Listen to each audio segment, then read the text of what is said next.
All right, let's talk a little CFL draft here, Mo. Moe Khan is part of TSN's coverage of the CFL draft, which will begin on Thursday during the day, Moe Khan? Actually, incorrect. Monday afternoon, 12 o'clock. Okay, all right. Explain the schedule for me, please. I believe the reason why it's at that time, and it's, again, the NHL playoffs with the lockout occurring, that condensed the TV dates for the NHL playoffs. Of course, TSN 1, TSN 2 will have games throughout the weeknights.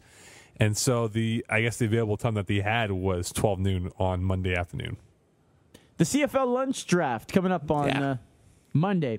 All right, Mo, so what do we expect in this draft? It's usually obviously Canadian players and not always the talents that you're going to see shine in the NFL. For example, Anthony Calvillo, guy from of course California. So who are the top players that will be drafted here that will make an immediate impact? Well, the problem is with the CFL draft, obviously it's not like the NFL draft where or you have a general idea, okay, this is the top 5 or top 10 picks or the top 32 picks of the NFL draft.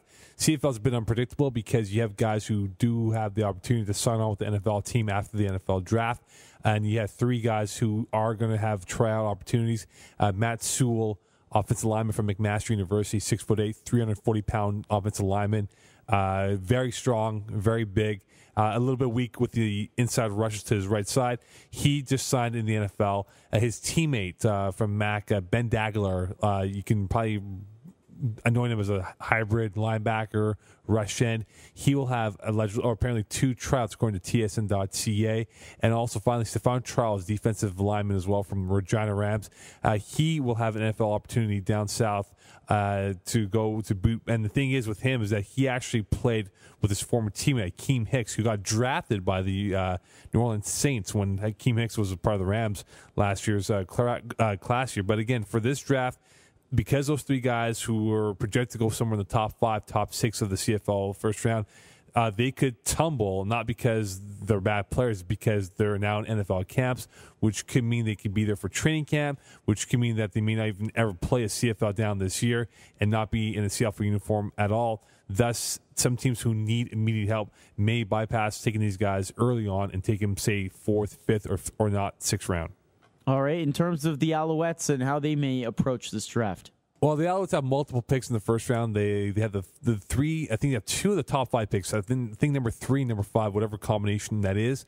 And it's unpredictable to see what the Owls will do because with what they do, I think their game plan has always been effective, is that they always draft for luxury. And then when I mean by luxury, it's not that they're drafting for needs here, because they know that the guy who they draft, player X, will not immediately play for this team because, again, of the depth that they have at all positions. Thus, they can learn on the practice roster, get better, get stronger, mentally get those reps in, and then say next year's where they'll expect that player to have a bigger role on the team. So for them right now, I believe that they will take, if it goes according to plan, they will take a defensive player with one of the picks and an offensive lineman most likely with the other pick. Who do I think it'll be? It's true, I can't say offhand because I can say player X and then go with player A for that matter. So really, it's a crapshoot of who they will look at. But I definitely think they will go offense and defense with their first 2 picks. But they can always flip that pick for an immediate player like they have a couple years ago when they traded for Brody McKnight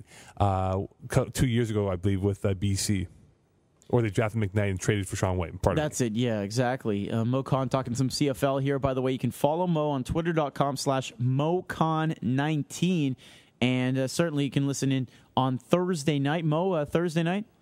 Thursday night we'll have, depending on what time we come on, if the Habs play a quadruple overtime affair, we will be on after the Delmar Canadians postgame show. So what if it's like 4 to 6? Will you do that in the morning?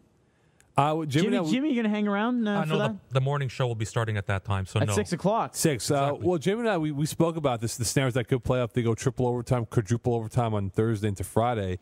And if that's the case, I mean, I don't mind. I mean, because I'm sure you'll have a lot of Hat fans who will be with a lot of adrenaline. And considering that it will be a Friday, most people may not go into work because it's a double-dip of games for Montrealers. So you anticipate a lot of people taking it off, huh? You know what?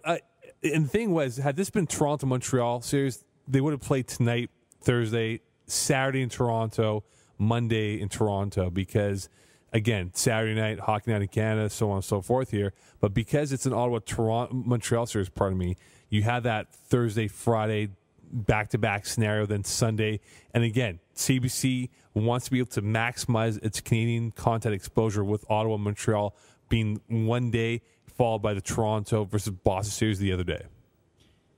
All right, so looking at some of the other scenarios with this CFL draft, do you anticipate any big movement or trades? Is it kind of a talent-laden draft where you'll see a lot of teams trying to stockpile some picks here, or do you think it'll be pretty tame? You know what? This year's draft is deep at offensive line and defensive line. I think in doing the research for the on-air guys, I spent probably almost 7 days on just looking at film on almost 25 prospects in total for both position groups. And I think this will be the one area where you'll see a run on O-linemen, a run on D-linemen, probably in the first round, going into the second round. But this year also, not to forget, it's not the strongest crop of Quebec prospects that we've had years past. Look at last year. You had Frédéric Plessis from Laval going top 7. Arnaud Gascon-Nadon, his teammate, going in the first 2 rounds. Patrick Lavoie won the first 2 rounds. We had a deep Quebec class last year, but this year it's not as deep. There are some guys to look forward to. Seydou Junior Haidara from Laval University, who is considered to be Patrick Lavoie 2.0, same style player in that mold. He can go very high because, again, CFL teams are looking for that non-import who can play multiple positions, special teams, play as a tight end / halfback / inside receiver. And Haidara is a very good player, very good route runner, good hands, great yak as well. So he can be a guy that can sneak up into the first round, maybe even be a top 5 pick, depending on where teams see, as I mentioned before, Stefan Charles, Matt Sewell, and Ben Dagler, if these guys will tumble into the second round, if not third round.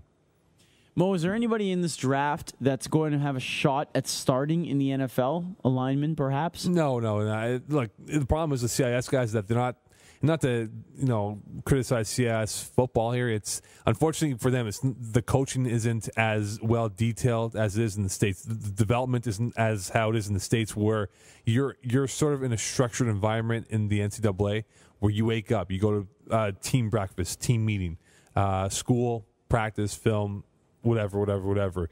Here in CIS football, it's structured, but not to that full small details structured here. And that's why when you look at a Canadian kid who's playing down south from a CIS school, they have a longer chance of making the football team. Whereas a Canadian kid who's playing at a U.S.-based school, they'll have that structured implemented into their lifestyle, which would create an opportunity for them to have a chance to stick around with the NFL team. But I think Daglar, and of course with Stefan Charles, who I think has a strong chance to stick with the NFL, we'll see what he does. And it's tryout camps right now. It's not a guarantee that they'll make it to July for training camp. So they have to impress in this tryout camp. If they don't impress, then they'll most likely come back up here and play in the CFL.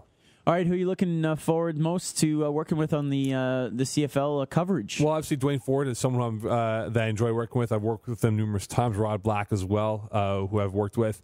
It's funny this year, I get to work with Danny Machocha, University of Montreal head coach, who will be on the panel. First time, I believe, that they've had a Quebec-based coach on the CIS panel. Seth Patazik's phenomenal. Chris Schultz, class act guy, and look forward to working with him. And all great guys, and it'll be a good time at the Mothership in Toronto on Monday. All right, there you have it. Some CFL draft. Again, the draft coming up on Monday at noon. Is that on TSN or TSN2? TSN, regular TSN 1, 12 noon. The first 2 hours will be live on, the first 2 rounds, which should take about 2 hours, will be live on TSN TV.